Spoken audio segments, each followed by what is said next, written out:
Welcome to another edition of Ori Lifestyle Inclusive Beauty Podcast. My name is Titulalami Bello, and with me I have a very exciting guest, Ifedayo Agoro, popularly known as DiaryofaNaijaGirl.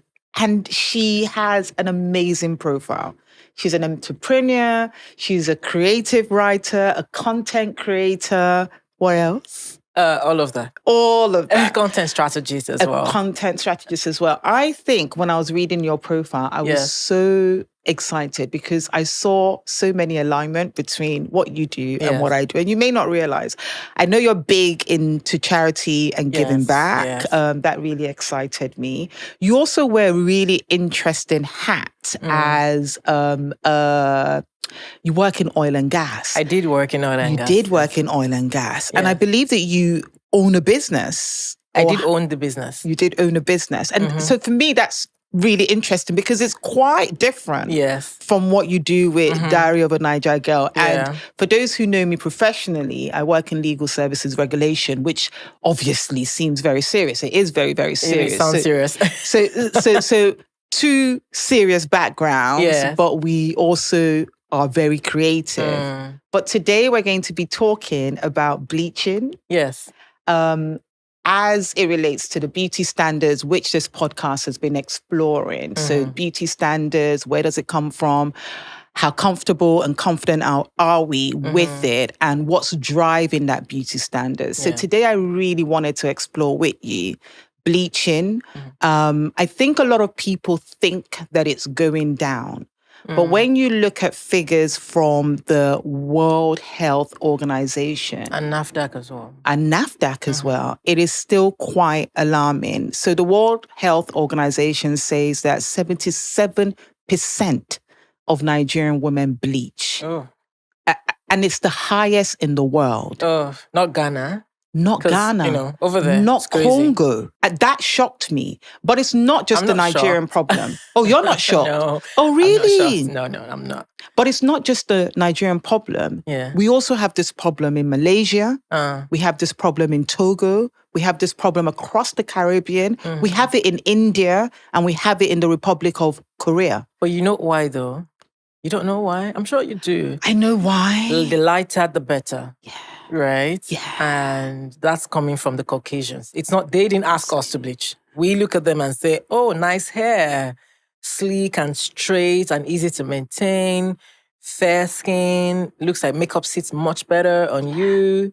And it just feels more shiny. Yeah. And the thing with Africans, we like things shiny. Yeah. So you want to get on that side of shiny and yellow and sleek hair and made up face. By the way, I didn't make up today because first, I've been making up all week. Secondly, I just wanted to get into that conversation for real. Yeah. Like, even though I don't mind using makeup, I present myself with makeup. I can also present myself without makeup, showing that it really does things at the end of the day. It's about who you are inside. Absolutely. If you can present yourself as you are, then, Absolutely.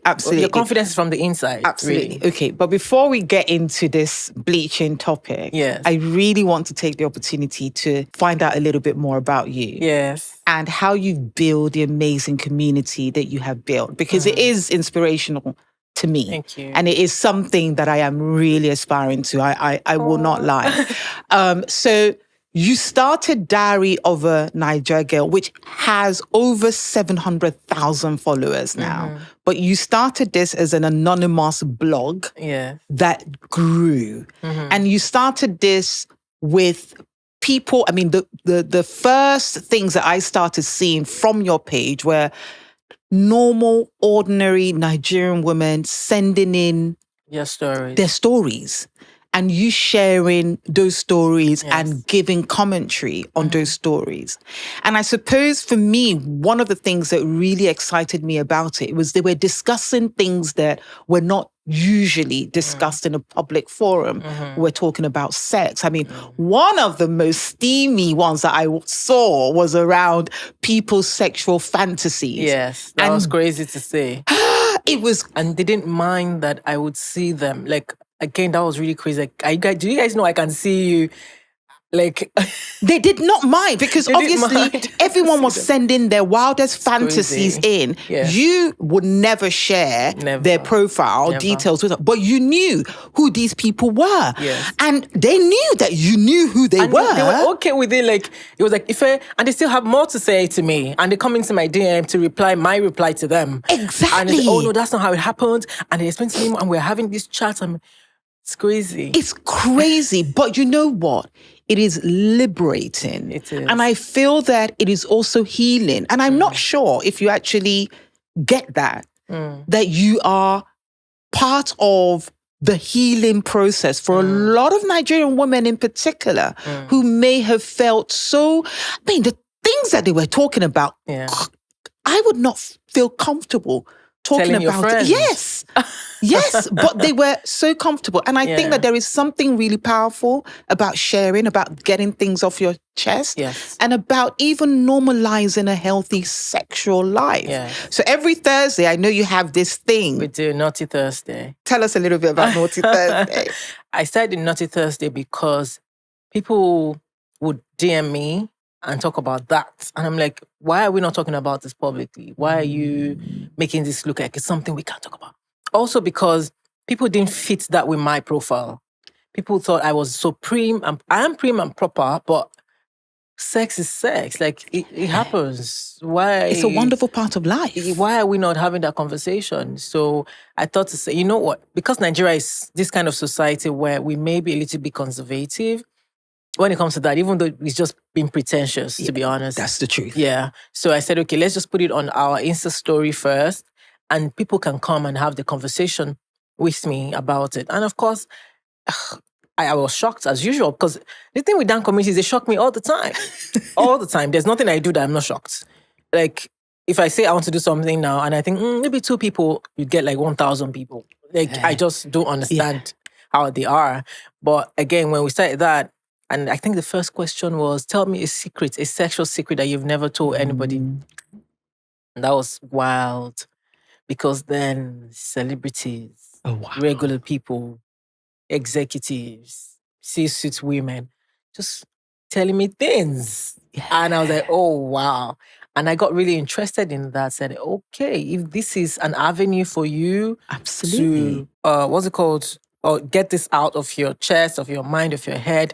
And also because I make them laugh with my responses. I make sure that my responses are funny, not judgmental, just funny. Let's just have fun with it, right? I saw the one where you asked how long people waited before they had sex with their partner. That was the last one. The last one. And I saw the funny response where you were reading somebody else's comment and you were going, Ashewo. And that was I was just laughing. Yeah. And my dad was telling me that he thought that would offend the person. Was like, no, that's not how we are. Like, everybody. No, he said he was reading comments and he was like, hey, fair, you brought your play behavior to this kind of thing. Because, that's what I would tell my friends. I look at you, you don't have shame, And then I didn't even think about it. It was something I did because I thought, we're all together. And not one person took offense to that because, first of all, maybe because the lady was married. But I don't even think it matters because people were just cracking up about that. So what I do is try to just make it not as serious as you even think it is. Yes. And then when we talk about it, you're like, oh, he wasn't even that serious in the first place. But one of the reasons why I think that sexual content is so important, because we actually maybe sometimes forget how a healthy sexual life is really important to our health. Yes. So people talk about it just in terms of pleasure, but it does have scientifically backed health benefits for us. Relaxation, good mental health. Of course, if you're in a loving, healthy relationship. That's what I always want to promote. Like, I want us to understand that I don't support in any way jumping from, for male or female. Yeah. And so I insist on that when we are having these conversations, that no. So in cases where I have to be firm with my comments, I say, no, I don't approve of this. I don't think you should do this. I don't think you should sleep with your sister's husband. I don't think you should sleep with all these men at the same time. And even the men get it harder because I'm more subtle with women because I do love women. I understand that we get criticism all the time. Absolutely. I'm not going to be the one to add to that. I just want to, but I will tell you the truth. I'm just going to be kinder. But with men, I give it bass and I give it goes quick. When they come, oh, I did it, I did it. And I say, Uncle, this is not a bragging thing for you to do. So yes, I made sure that we understand that part, but also it makes me happy to see that women in healthy, committed relationships come and say, oh, I didn't know I could do this. Let me go and try that with my husband. Let me go and do that. And then and they come back with, Ife, you know what I did? I was so happy. And they send episodes on how it has helped them. Yes. And it just makes me really happy that, we're making progress here. Yes. I was talking to one of my friends and she said they have a very close and private WhatsApp group for married women. Yeah. And they only talk about sex. She said, and they make it a point to say, we don't pray in this group. This is not a prayer group. This is the sex This group. is just about sex.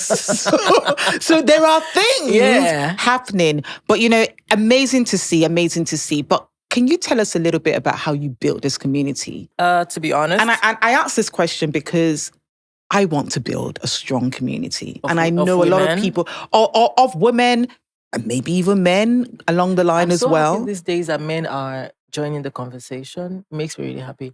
Just yesterday, I kind of boxed in like 2 or 3 very popular men because we're at the gathering together. And I said, you guys are coming to talk because people say, Ife, I love what you do, but you don't come out to say something. And then people now think, oh, it's only women that are rooting for women. Can you also come out and let's all have this conversation together? So I'm happy that a lot of them even write to me to say, I want to talk about my wife. My wife is your follower. I want to report her. She did this, she did that, so that's a good thing. Yeah. So the community started really not from me thinking I wanted to start a community. I think at the end of the day, when people ask me this question and say why, I say the intention is very important for why you do anything. It comes through because, and it's very important. People will say it when what you want is just to be a popular person.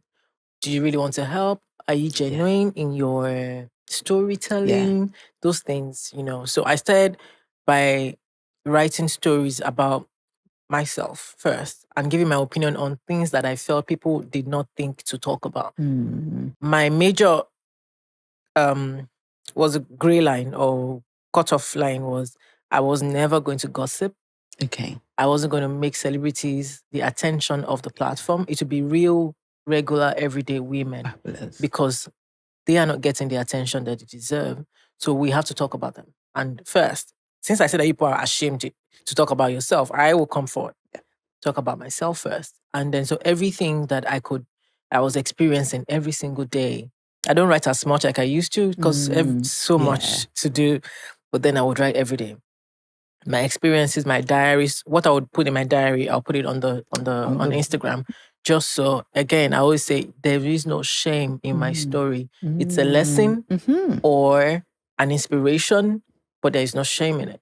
We are, as women, been subjugated by shame, especially in Nigeria and Africa, where your experiences do the same thing, a man does the same thing, you are not given a second chance. Men are given 100 chances to come back. And come back. Women are not. Yeah. And I felt to myself, like, if we begin to see that we even deserve that chance, we will shut down that noise of, you don't deserve another chance. Why did you do this? Why were you there at that time? What were you wearing that made you get raped? Yeah. Why were you that way? Why are you so loud? Yeah. Why are you so ambitious? Very rarely do you see somebody call a man. Have you ever heard an ambitious man before? Have you ever, when you're reading newspapers, magazines, do you ever see ambitious Elon Musk? No. Yeah. It's the women that they call ambitious. Yeah. And they make it look like a bad word. It's true. So I make sure to come on board and talk about my story as, I owned an oil and gas business. Even then I still had the business before I just stopped. And I just talk about it because, again, I don't owe you anything. I don't owe you I don't owe you shyness. I don't owe you to be proper for you to make you feel Like I am seated in the corner that the society is supposed to put me in. So I started telling that story in all the ways that I could tell it. In my opinions as well, I would give opinions on things that were happening. Just so, and people say, I was thinking the same thing. I just didn't want to say it because, I just didn't want to come across as better come across. Because again, these days, I'm more, because of the messages, thousands of messages I've received, I'm now more gentle with my approach because I see that there's really no black and white. Yes. There's so many. Life is nuanced. Life is not really black and white. Because I used to think that because I was in a bubble. I came from a place where you can't be anything. My mom, I grew up like that. I didn't understand that you can't be as much. You can do much. You're not just too much, not too much, as a woman. Don't do too much. Let them know now think you are, I didn't grow up like that. So I grew up, I used to be very hard on other women. Like, what do you mean you can't do it? Why are you not doing that? What, that really didn't bother me. Now, understanding that we came from different family structure. Yes. My family, my brother washed plates and he cooked. Yes. And he swept and all of those things. My dad ironed clothes. Absolutely. Then coming out and saying that people were pampered, men were not allowed to cook, enter the kitchen. I didn't know that. You're absolutely correct, actually, there. My father died when I was 6. So the only experience I had of a parent was my mum, really. So I had no preconceived idea of what a marriage looked like. So, of course, when I met my husband and we got married, I just expected that we will do everything. Together. You can't cook, but you can wash the plates and you can clean after me. You can clean I wash the plates when I cook. But you will not believe how that bothers some people. You will not believe I can believe it now. How much that was a problem for some people when they came around to dinner. I remember before dinner, I had been cooking for hours. And after dinner, my husband would clear the plates. And you sit back and I would sit back with my glass of wine, be talking to them, and he will be washing the dishes. Now we have an open kitchen. He's washing the dishes and he's still talking to us. But people were so uncomfortable. And you know what? Could you? It was actually the female friends that were more uncomfortable than the male friends. And I could see, they may not vocalize it, but I could see them getting really awkward when he goes to pick up their plates. And they're like, let me do it. Yeah, let me do it. Because as women, you shouldn't allow the men to. Exactly. Yes. But you know what? That was one thing that I wasn't prepared to compromise on, or something that I wasn't going to pretend didn't happen just because other people were there. But you also can't blame them, because see how they grew up. Absolutely. And the men are not allowed to be domestic and all of that. But I didn't grow up like that. So hearing that made me, okay, we are who we are as we were. I always say that. You grew up this way. That is why we are how we are now. That's true. Then we now have to unlearn. And you can't unlearn by being brash, harsh. I agree. Just be gentle and explain why it should be so. I agree. That's how, the platform started. It didn't start with me being gentle, but I was very not understanding of the situation. But now seeing people didn't grow up like I did and all of that, I became more understanding. Do you know what? That's almost been my journey. I don't have as huge a platform as you, but it's definitely been my journey. When I first went on Facebook, then Instagram, I was a lot more vocal, a lot more opinionated. But as the years have gone by, I have had to temper that because I realize that people's experiences are different. So different. And very much nuanced. Sometimes slowly they get into it. Exactly. It's not... So many women, again, like because of how they grew up, aren't as bullish as some of us. Absolutely. I just wake up and I do. Yeah. A lot of women have to think about it. About it. Should I? Should I not? Am I deserving? I'm like, why are you not deserving? I would say that before, but now I have to say, let me explain to you why you're deserving of this. And so I see that it's worked much, much better. Much better. That way, better results. So that's how we started the community, by me talking, women started talking. I'm like, if I can say this, why can't I? Yeah. One of the craziest things I said, I think that went off, was I mentioned that I had dated a married man before. Oh, wow. And I didn't know he was married. But then when I knew he was married, I still didn't break up with him. Yes. Because emotions were already in there. Emotions were in there. And he told me he was going through a divorce, how there. Yeah. And I believed him. So I wrote the story. Yeah. And when I wrote the story, I wasn't thinking this would get me any backlash. But I didn't know he was married now. Okay, and then when I knew, do you think it's that easy? It's You not that come and tell me easy. that when I knew I now broke up. It's Well, not that easy. I don't know about you, but me, when I was told, oh, we're working through a divorce, I just like, okay, so when our son is a divorce. Oh, soon, she should sign the papers, maybe in a month or two. So please just hang in there. And I believe that, so I wrote the story. And then, The that was backlash. crazy. But that is a lot of people find themselves in those situations. Yes. But I find it really hard that people don't understand that when you find yourself in that situation, it's really hard to just go, that's it, I'm done. Yeah. Because emotions are, of course. unless and you're not in especially it. when the person they don't change. They keep telling, don't worry, I'm getting a divorce. It's bad. It's so bad. That woman is evil. Yes. Listen, they are still together till date. So, so I did and then what made me happy, aside from, because the backlash for me, I just dust that off, is women coming to say, Ife, I'm going through this right now. Thank you for saying it. So tell me, how did you do? Did you block him? Did you? Yeah. And they wanted to have that, to know, how did you do it? How did you come out of that? And I was able to say, it wasn't like I woke up one day and made that decision to do it. It was a gradual process for me, started from my mind to say, I can't do this. This is not me. I don't want to be involved in this gradually, because if I cut off suddenly, I don't think that's just, natural, to be honest. Yeah. So I just started doing it gradually. And then I completely, cut it off. So that was one of the stories I feel like made women even trust me even more. Yes. Like, oh, you can say this. And even though when I was writing it, I thought it was just my experience I was sharing, not good or bad, just an experience. Yeah. And so that also grew the community. I see how many women started following me, because of that.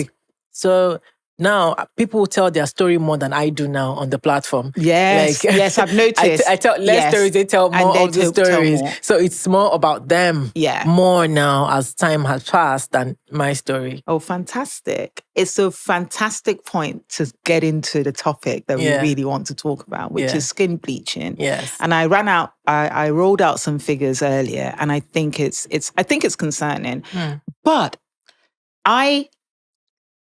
it goes back to what we said earlier. I've taken a slightly different stance these days on how I talk about bleaching. So in the early days, when I talked about bleaching, it would be, what's wrong with those people? Yeah. This is just ridiculous. Very dismissive. I would talk about people who bleach in a very dismissive manner, in derogatory manner as well.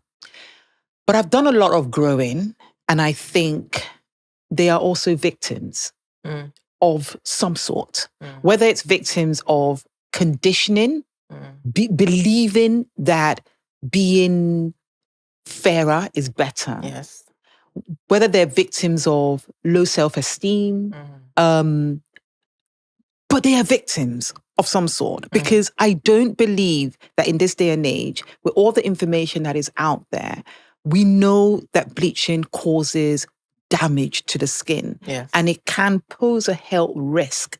I don't think that people are making those choices rationally, because I think that the information is out there. They do know.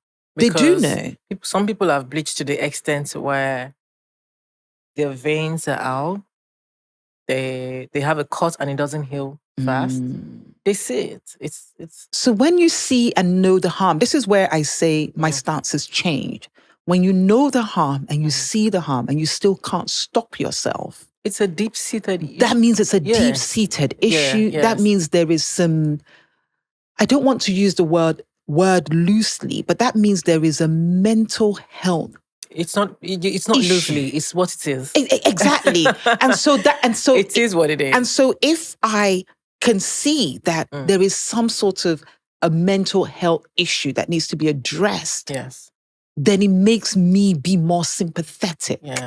And it makes me shift my attention away from judging them, but switch it to educating. And how can we put pressure on the people that exploit these women? So the companies that are selling, and how can we tighten regulation around selling? I was in a meeting with the NAFDAC chairman, the NAFDAC vice chairman. And we were talking, and I told her, like, you are not doing enough. You are not doing enough. We should be full blast on. Absolutely. educating people. Absolutely. You can't keep shutting stores down. You can't shut Instagram down. You can't shut, like, people sell off Instagram, Facebook, TikTok, all of these places. Do you want to go shut that down? What you should be doing is educating people. Absolutely. Let's get perfect examples and scenarios. Look at this person, she's bleached. Look at how old she is. Look at her body. Absolutely. Look at this. We can go to hospitals. Please show us people who've had, who are going through cancer, skin cancer, all of those things, who you can't suture their You can't stitch their wounds because they bleached. Can we have that conversation? Absolutely. Because nothing will work if people don't see the consequences. I said, look at HIV, AIDS. Remember then the full-blown campaign that when people were seeing people dying of AIDS, you could see the fear in people, like, I don't want to turn out this way. I have to protect myself. Yes. There's way now, it's protection is just like normal. I'm not sure a lot of people still do it, but still, it's in their head. It's in their head. You know. But in this situation, I'm not sure. I know people don't know how bad it can get. Did you know that if you bleach so much, you could, and when you have like an injury, it takes so long to heal, it could get infected. And then when it gets infected, it goes into your blood. And just, where do we go from there? Where do we go from there? You know what is also really concerning for me is hearing people bleaching their children. Oh my God. I talked about this for like a whole week, I think 2 years ago, because I was so upset when I heard. I never knew this was happening. I was like, what? Children are the most beautiful. Yeah. Why do you see the need to turn them into who you think? Somebody still wrote me the other day, maybe 2 weeks ago, and said, my child came out dark skinned. He upsets me. Yes. But I can't remember what we posted that made her say, Ife, I feel much better now. And I said, can I call you?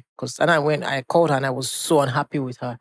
Like, I am dark skinned. I was born dark skinned. It's not like I was dark and I now changed to, I said, look at me now. Why would you look at your child and say, I feel bad that you're dark? So yes, people do that, and that is more upsetting to me because they don't have a choice in how, they present themselves. You do, and then you present them this way. Absolutely. Why? But what do you think is driving? Why do you think? Because there has been some information around bleaching. There has been some pieces. I remember Beverly Naya did the documentary around skin. It was on Netflix. How many people watched that? Like, how many people... Do you think people go to Netflix to watch documentaries about skin? That's true. Like, they just scroll past it. Especially maybe the demography that we're really trying to hit. Exactly. Now, look at high net worth women who bleach. You find that they cover up a lot. Yeah. They don't really show that part of themselves that is damaged, because it really does damage their skin. They don't show it. They cover up, so much. And there's nothing you can really tell them. They don't really listen. Yeah. The people who is harder to talk to are learned, informed, exposed people. They are harder to convince. But you see people whose minds are still, again, the demographic that you speak of, much lower earning people, less exposed, they will hear you more.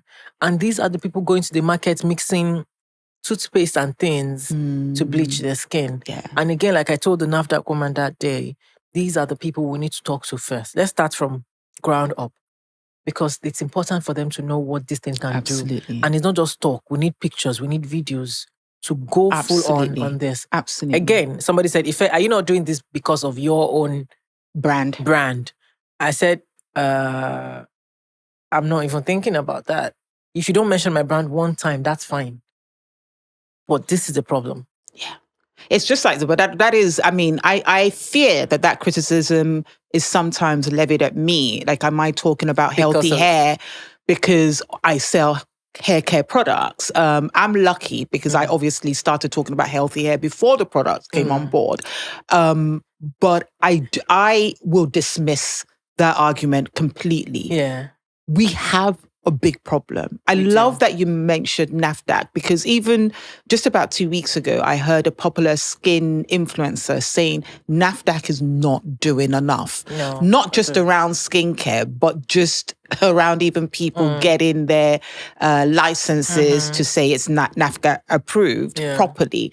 But I'm even glad that we actually have a body now that we can actually say, okay, you need to get better, as opposed to not having a body at all. We've always had NAFDAC. We've always, remember Dora Kinyele, we've always had NAFDAC. Okay. And I mean, she was doing such a great job. She's a hero, if I must say. But I don't know what's happening now. Right. NAFDAC has been there since forever. It's just that they're not doing the job. They're not an effective regulator. I will forever remain concerned about bleaching. I love some of the things that you've mentioned around the detrimental effects that it has over time. Yes. You said something that I actually think is also really correct. High net worth women may actually have the information and understand some of the consequences, but they may also be in a better position to guard against some of that. So they have access to great medical care. They are in their cars almost every day in AC. They're not in the sun a lot. Absolutely. They're not in the sun a lot. They're using sun protection on a daily basis and reapplying regularly. Traveling to... Look, listen, even though they may not escape because bleaching is bleaching, no matter how much sunscreen, use all those hydroquinone and all of those products that bleach your skin and removes the protective layer that you should have on a normal day. No matter the amount of sunscreen you use, sunscreen is not a miracle cream. It really does help. Yeah. It's just not a miracle cream. It's not going to stop you from the real effects of bleaching. Sunscreen is not going to stop it. Absolutely. However, they also, again, the exposure to what may increase the detrimental effect for people who have money is lesser. Yes. Than people who don't. They are in the sun always. They are sweating all the time. They are rubbing their skin, rubbing on their skin. That gives much more problem, than people who can afford to, take care of themselves better. Absolutely. So do you think, the other day we were talking about Nollywood and how Nollywood drives beauty standards. Absolutely. I still feel that in Nollywood, the beauty ideal is not always dark skin. So look at the picture behind you is myself and my daughter. Yeah. She's maybe 2 or 3 shades darker than me. Yeah. Absolutely beautiful, of course, young lady. Yeah. But can I say that I always see the reflection, her reflection? Yes, I do. But not many. But not as the lead love interest also. Because there's a difference between having representative and then you think back to, okay, is the representative always as...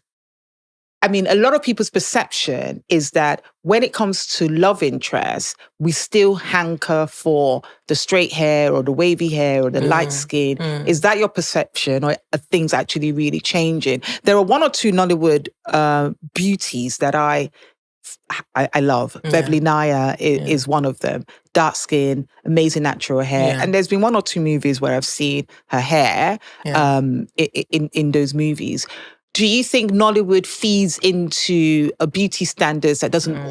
Because what we need to do is celebrate diversity. To be honest, to be fair, there's so many actresses who are dark-skinned and they're doing so well. Beautiful.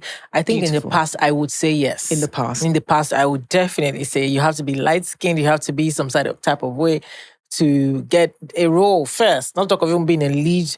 Yes. Now, things are changing. It's amazing. Things are changing. I can't really say that, to be honest. So where is that? Where do you think it's coming from? This still, because if the World Health Organization is saying 77% of Nigerian women are bleaching, and we have an industry that is changing, we're seeing more diverse beauties. Where is this pressure to fit a standard? Where is it coming from? But it's always been there. We can't leave Nollywood to it alone. But it came from there, but then they're trying to change now. But what? The damage has been It's done. been done. Because you can't really influence all those people and then change your mind overnight and expect them to change with you. Now there's social media. Many of influencers bleach.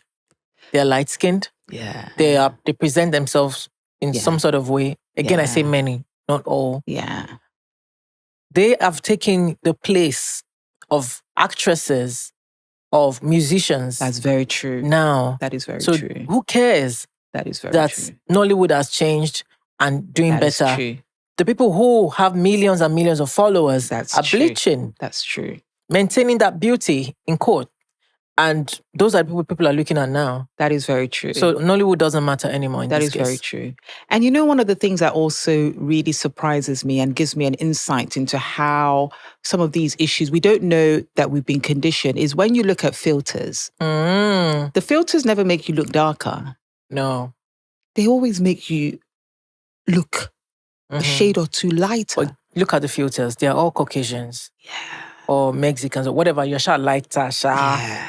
So how do you want a filter that is lighter to make you look darker? Or keep your shade. Keep your shade, but just bright. Yeah. It's something that it's everywhere. It's everywhere. It's everywhere. Nobody's complaining though. So it means they like it. It means they like it. And it's dangerous to like it. Very dangerous. It's dangerous to like it. It is very dangerous. But I just wish somebody who has been bleaching will come out and say, I stopped bleaching, I stopped using this, and look at me. And the person has such influence over people to be able to say that. Yes. That would be a good thing. I mean, if you have millions and millions of people following you, why not? It would be amazing. I have seen a lady who stopped bleaching. I read it on somebody else's a skin influencer's page. She documented and highlighted a lady who stopped bleaching. It was great.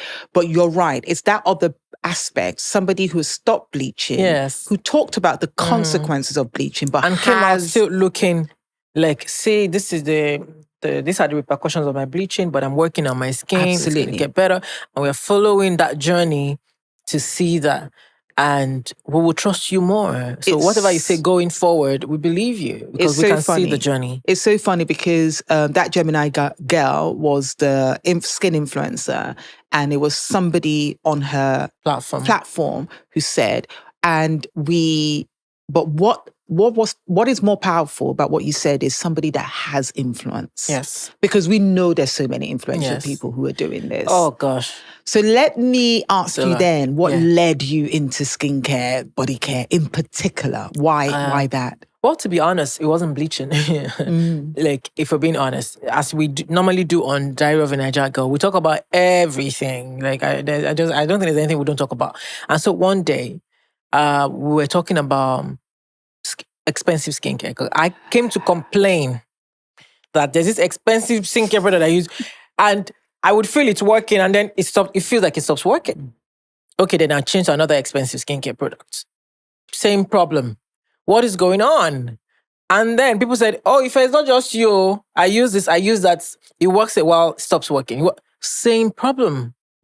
I just started thinking, okay, why do we all have this problem? And those of us who can afford all these expensive products, you cannot mention them more, but I'm just going to tell you, like La Mer and the rest of them. Okay. So expensive. We buy all these huge jars of £400. Yeah, very expensive. Can't afford them. They don't work. So, I was complaining because I remember I mentioned it on my page then, like, I'm using it, but me too, I'm using it. Oh, okay, I'm using this one. But they don't really work for us. So I started checking why don't these products work for people with melanin skin. And I realized they don't make these products for us. They make it for them. Test on them. We look at the weather that we are in. Very much like hair care products. I agree with you. Use all these things and we sweat. They don't care. I mean, they're in the cold weather. Who cares about that? And we are here using the same thing as sweating. All of these things, I researched and I thought, okay, so how do I invest in this? I can afford to invest in skincare. What do I do? So greatly, I met a Jamaican formulator, only formulates for melanin skin. I met a Nigerian, both of them board certified, of course. And I started working with them and saying, what can we do? Where do we start from? Again, I went back to the community as usual to say, what would you, if you wanted a skincare product, where would you start from? Oh, my body. I need something that will exfoliate gently on my body. I don't like using scrub and I'm like, okay, let's start with shower gel. And then I asked them, do you want shower gel or bar soap? A lot of women said shower gel, a lot of men said bar soap. I'm like, men, I'm not doing this for you. For now, let's use somebody else. Let's just go to the women. So then we start with shower gel, and exfoliating and moisturizing shower gel. And they shocked me, went off. Responses were crazy again because we used the community members as our testers. So when we said, guys, I need testers, 5,000 people registered. Where do we start from? Okay, let's just start with 20 people. So we used them and then they came out to say, I use this, it works. And they were saying that, not me. And that's how we started. So gradually we started asking, what next? What other product do you want? On the community. Oh, we want this. I want a vitamin C that will not react on my skin. My skin is sensitive. Okay, we have to make a vitamin C product that is skin sensitive. What do we do? And then it started that way. And mostly all of this, not mostly, 99% started because the community members asked for it. I love that. I'm not sure they knew I was going to give them the solution. They just were talking about it and saying, where can we even get product? And I just said, I'm going to put that on myself. And then I didn't know it was a profitable business until I started it. So I didn't go into it for the money. So for the money. I went into knowing, we'll make some money, but let me even try and solve this problem here in our own small corner. I love that. And then it went off. I love that. There's so many things that you said that resonate strongly with me. I may not have started it that way, but I've definitely gone back to the beginning. Yes. So for example, when I started the products, I just knew what products I wanted to offer people because of the kind of problems that I had. But at some point, I went back to what are people telling me? What do people need? What do people need? So for example, this product, I think it's the first of its kind. So you will be familiar with it in skincare. It's a salicylic acid pad for the face. However, I got the formulators. And you said something, having black formulators matter as well. So I got the formulators to, however, design something that could be used on the scalp and on the skin. So that when people wear their braids or have their hair in cornrows and they can't wash it on a weekly basis, which is what we tell people to do for healthy hair care practices, they can go in with the pads and clean their scalp and have a gentle exfoliation and cleansing process, even though they can't, because that's what people kept telling me, that I can't, I've just done my braids, I'm not washing every week and I can't wash every week. So how do we keep the scalp healthy whilst you're in braids? Now, a Caucasian wouldn't have that problem. They can just wash their hair every week. But you're right, there's something about listening to what the community needs and then responding to that. So every product that we've made, we listen. Well, listen, what do you want? We made a vitamin C oil for sensitive skin, and we realized that everybody wanted it, but it wasn't for their skin. So they started breaking out. Okay, stop. What do we do? Make another vitamin C without water so that it has less, sensitivity issues and all of that with glycerin and all. So we just started listening more and we ask questions, and we're not ashamed to hear.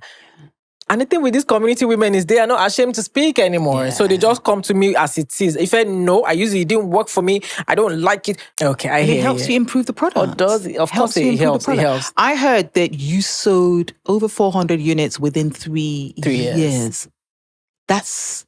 Yeah, it's crazy. I mean, that is what news are made of. No campaign, nothing. No campaign. Just no celebrity fronting. None. That is amazing. It is. That is the power of community. I tell you. It does shock me every time. But also, that is not just about the power of community. That is about loads of things, really. Well, I would think we'll start from trust. Yes. So the first thing is, people say, if you're selling this, we know that you put everything into it. And again, that tears me up. Yeah. Because I feel like, what have I done for you to trust me so much? And again, pressure. Like, if I don't do this well, these people will come for me. So we have to do it well, test and test for 1 year. Like, just keep testing until we get it right. Yeah. And so they know the process of testing. We've been testing. Now it's out. Okay, we trust you. So the first thing they do is take it because they trust you. That's something I've realized. I will buy because I like you or I trust you. Two things. So they buy. then they come back because it works. Because it works. So first, trust. Secondly, because of the Yes. quality of the product. Yeah. And they bring their mom, sister, friend. The store is filled with people saying, I brought my mom today. I'm booking a consultation for my sister and do for my husband. You know, just yesterday I met someone who say, my husband, who have introduced him, he now uses the product. So we just find that the community members are such quality people that we don't need to do too much outside of them. But again, if you want to grow a company, you have to. So going forward, we're trying to now push outside because we seem to have them. Then now push outside. And you decided to call it Dang. Dang, yes. Again, so when somebody was asking me, it seems different from Diary of a Naija Girl, right? Because it's like damn, like dang, you know, that's the whole point. But it just kind of blended with the brand. It really does. And I didn't want to veer away from that. So it's easily recognizable. Yes. No need for me to look for another name. Just use this one. And it works, you know, absolutely with the whole thing. Yes. Amazing. Thank you. So I wanted to kind of explore what role the men have to play in bleaching, not least because I think there are two aspects to this story. Men also bleach. Not in Nigeria. It's probably not as popular in Nigeria. Men bleach in Nigeria. Oh, gosh. Just busting all my bubbles today. Yes. We tend to, and I really apologize to all the Congolese, but I do associate men bleaching more with Congolese men. Okay. But I have been corrected. Men bleach. I have seen instances of men bleaching there, but I just didn't think it was as common. So men bleaching is one. In fact, just today, I saw a Jamaican man who, honestly, he was bragging that he looked just like Michael Jackson before Michael Jackson died. But that is how fair he looked. So definitely Jamaican men bleach. Yeah. Some Jamaican men bleach. Some Nigerian men bleach. Congolese men bleach. But beyond them bleaching, what role do men have to play in this bleaching pandemic that we seem to have? I always tell women something. Always. When you pander to the wants of your partner, if you're dating or married to a male or a man, you lose yourself so much. You don't even know when to go back, to be honest. So when we are trying to do this love thing and this submission thing and this wifely thing and this or whatever we do as women, we must always ask ourselves, what do I want? Because men will come to you with, look at that light skin. To be fair, let me just tell you on men, men are so crafty with making you do what they want. They may not come to you to tell you.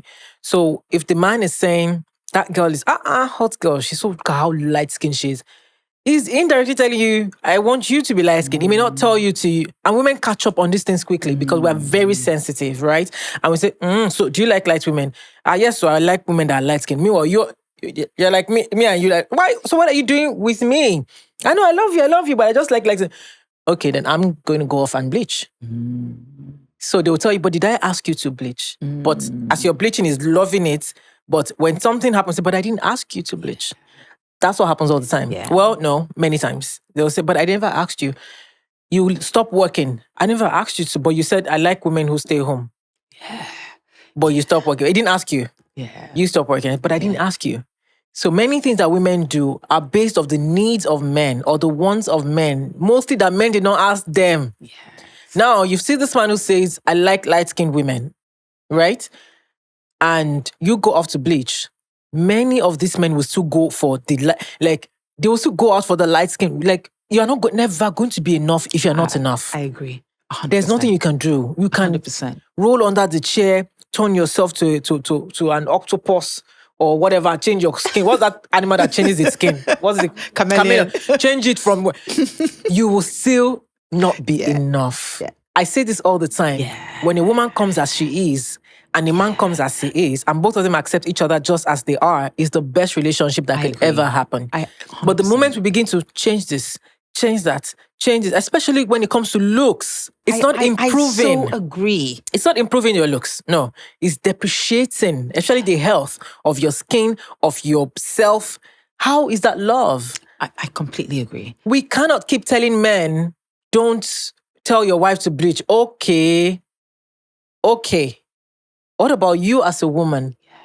Don't you have your own mind to say, what do I want? I completely agree. I think that even beyond bleaching, you touched first on the fact that the minute you start compromising your looks to fit in with what a man wants, it's not going to end in a happy place. Absolutely. And I also really relate to that point that you said about men subtly dropping hits without telling you. Oh, yes. People need to be alive to that. Sometimes it may not be so negative. It may not even be a negative thing. You can but sometimes it can be very, very negative. Yes. So using myself as an example, I've been married for 20 years. Oh, and amazing. If I go to the gym. Everybody knows that 5 days a week, I'm at the gym. I want to be like you. Sometimes even 6 days a week. How can I go to the gym every day? I don't think I can mentally be okay if I don't go to the gym, because I find it's such a relaxant. Goat meat. I find it so relaxing. For me. However, my husband is obsessed with squash. So he also is very active. So he works out, he plays about 5 days a week as well. Yeah. But I've noticed something over the years. If I haven't sometimes my life just gets so busy, I can't go to the gym. My husband will say, Titi, lost the gym. Titi, you haven't gone to the gym this week. Yeah. And I'm like, in my mind, what's it got to do with you? But that's good. But you know what? Subtly, it probably means that his preference is for a fit woman. Yes. I want you to say fit. Yes. That's probably... don't fall off that. Exactly. That is probably a sort of... But I find it super encouraging. I think this is positive though. No, that's what I mean. That it could have... It could be positive and it could also be negative. I find it super... I mean, there are some times where, he's like... I'm tired, I can't go today. He's like... After you go, you will feel so much better. Good, that's good. You go, and it is encouraging. My boyfriend likes wigs. Mr. Flowerman. Yes, but I never wear wigs. Oh, I would not I love that. Like, there's nothing you can tell me. I'm going to wear wigs for him one day, just to make him feel good. But I will not do that for the purpose of he likes it. So I would change this comfort zone of hair, which I actually like my hair. It's beautiful. But I see that he likes wigs. He doesn't care much that I have to wear all the time. But I hear him say, this wig will fit it. No, call the stylist, let him do this hair very well for me. That's how I want to carry it. But again, so it's not a bad thing when I hear this. I agree. Side comments of I like. They never ask you straight sometimes. Like he's never said wear a wig. But you see, I love that you are so comfortable in yourself and you are also intuitive about other people, because I do feel that a lot of other women would start wearing wigs because they pick up on that. And I will tell you, there are things that my husband likes. It's never going to happen. It is just never going to happen. For example, you can keep liking that. I've warned him, don't buy me clothes. Don't go and buy me. He loves flowery stuff. Aww. It's not going to happen. Everything he has bought me that is flowery, I've said return it. Has he stopped? Or he has stopped. He has stopped. It doesn't happen. A lot of people actually assume that my husband may have an issue with how some of the clothes I wear. A lot of people will not feel comfortable wearing it. Some people say it's risque. My husband doesn't care. Just make it flowery though. Just if you can make it flowery, it will be perfect. Make it flowery. If it could be hot pad and the bum is flowery, it will be perfect. But that's not gonna. And I think that is where we need. I think we as women, we cannot be in a position where we're pandering to what they want, because especially if you're not even comfortable with it. Exactly. Like, I feel like the day I wear a wig, he's going to be super excited, and I can't wait to see him, like how he's going to react to it. But then day two, I'm done. But you know what? I'm done with that. My husband is the opposite. Yeah. When it comes to weaves and wigs. Yeah, he doesn't So when I want to annoy him now, I say, I booked an appointment for my hair. So, what are you doing to your hair? I said, I'm going to have a weave Yeah. Why? I don't like this. Yeah. But he didn't start off that way. Funny enough, he didn't start off not liking. I don't know what has changed and what he happened likes along this the more, way. I guess. Like he's beginning to see this and he just likes it more. Yeah. So I think, again, for my boyfriend, I would say he doesn't mind the hair because he can, I like when you grow your hair. I like this and that. So he likes it, but he just wishes that sometimes just give me some wigs, but I will not. But until I want to. Yes. But I'll do it for him, yeah. I still like a good wig. I just don't like it on me anymore. Yeah. And I think that we should have that freedom. But I think that the message that is very strong from what you said there is that, yes, you have a partner that you love, but doesn't mean that you need to bend and pander to everything. That you need to be very careful. We resent them later, you know? Absolutely. For doing the things that we don't want to do, but we feel they made us do.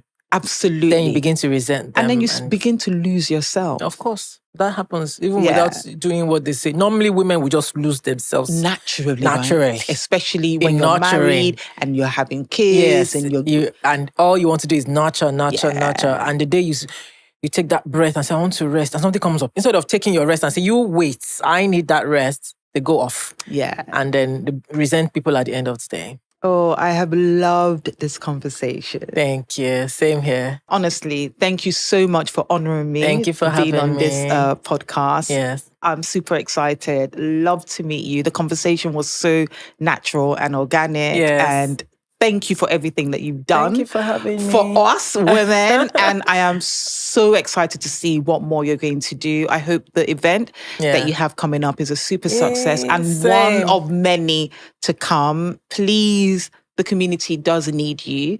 I know that this kind of work cannot be easy. And I know that it comes with its lows as well. Yeah.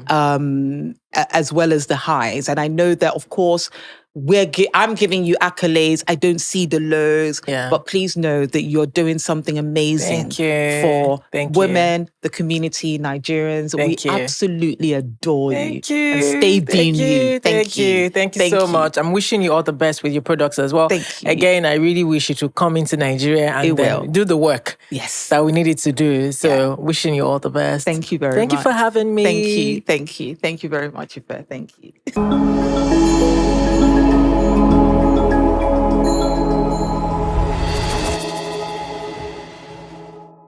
Hi guys, it's the end of another episode where I take your hair care questions. So this one goes, Dear Titi, I have ruined my hair with extensions.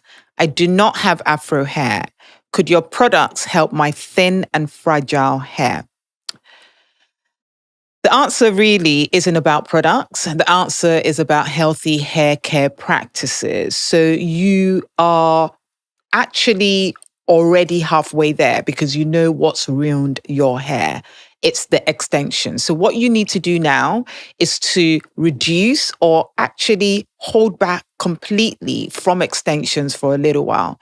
If you do that, coupled with great hair care practices, using great products like Ori Lifestyle products, by washing your hair regularly, keeping it well conditioned, and keeping your styling and even the use of heat to a minimum, that will help you. A lot of people always think, I've damaged my hair, what are the products to use? That's always the wrong way to look at things. You've damaged your hair, you know exactly what's caused the damage. You need to stop what's caused the damage. Then you need to support your hair with great products. So I never recommend products first for lost edges or thinning hair. I recommend healthy hair care practices with products to help you manage and get your hair back to great health.